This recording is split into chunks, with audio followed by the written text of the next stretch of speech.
BRS దుష్ప్రచారాన్ని ప్రజలు నమ్మే పరిస్థితి లేదన్నారు TPCC chief Mahesh Kumar Goud. Pink book open చేస్తే కవిత చేసిన స్కామ్లు పాములై బయటకు వచ్చి కాటేసే ప్రమాదం ఉందన్నారు. గతంలో కాంగ్రెస్ హయాంలోనే మెట్రో రైల్ పనులు ప్రారంభమయ్యాయని, మెట్రో విస్తరణ కూడా కాంగ్రెస్ హయాంలోనే జరుగుతుందన్నారు.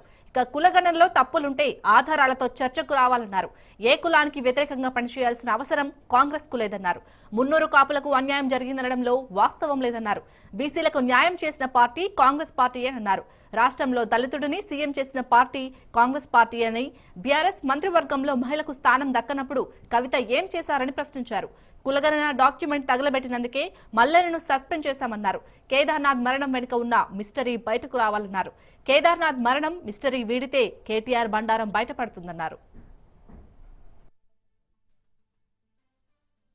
కులగణన నిజాయితీగా, నిష్పక్షపాతంగా, చాలా మెట్రిక్యులస్ గా జరిగింది. దాని కులగణన గురించి ఎవరన్నా ప్రశ్నిస్తే ఆధారాలతో రమ్మని అడుగుతా ఉన్నాం, ఛాలెంజ్ చేస్తా ఉన్నాం. ఆధారాలతో రండి, అదే రకంగా తప్పు నిరూపించండి, మేము రెడీగా ఉన్నాం ఫేస్ చేయడానికి. అంటే ఆధారాలు ఉన్నాయి కాబట్టి ఆ రిలీజ్ చేయడం కొంత సమయం పడుతుంది. ఇంకా 3.1% మీద సమయం ఇచ్చున్నాం. అవన్నీ డీటెయిల్స్ వచ్చిన తర్వాత వాస్తవాలు బయటకు వస్తాయి. తీర్మానం మల్లన్న సస్పెండ్ ఎందుకు చేశామో ఆయన తెలుసుకొని మాట్లాడితే మంచిది. ఇదే కులగణన యొక్క డాక్యుమెంట్ని చింపినాడు కాబట్టే మల్లన్న మీద చర్యలు తీసుకున్నారు. మల్లన్న బీసీల కోసం పోరాటం చేయడంలో కానీ, బీసీల కోసం తపనలో కానీ ఎక్కడ కూడా మేము వ్యతిరేకించలే. వారితో పాటు చేతి కలిపి నడిచినాం. నేను చాలా సందర్భాలు చెప్పాను, తీర్మానం మల్లన్న గారు బీసీల కోసం పోరాడుతూ ఉన్నారు, బీసీల హక్కుల కోసం కష్టపడతా ఉన్నారని. కానీ బీసీల కోసం ఒక నిబద్ధతతో చేసినట్టు కుల సర్వే డాక్యుమెంట్ ఎప్పుడు తగలబెట్టినారో, దాని గురించి నీచంగా మాట్లాడినారో దాని మీద చర్యలేనాయి. అది కిషన్ రెడ్డి గారు తెలుసుకొని మాట్లాడితే మంచిది.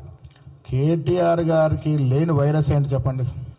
ఆనాడు కేటీఆర్ గారు వైట్ ఛాలెంజ్కి ఎందుకు వెనకాడినారు? ఇలా కేదార్నాథ్ గారి మరణం పట్ల దాంట్లో లోపడున్నటువంటి హిస్టరీ బయటికి రావాలి. అప్పుడు కానీ కేటీఆర్ భాగవతం బయటికి రాదు. కేటీఆర్ ఈ రాష్ట్ర యొక్క యువతని తప్పు దోవ పట్టించినటువంటి అతి నీచమైనటువంటి సంస్కృతికి తెలంగాణ తీసుకొచ్చినటువంటి ఘనత వారిది. వారు ఎంత తక్కువ మాట్లాడితే అంత మంచిది.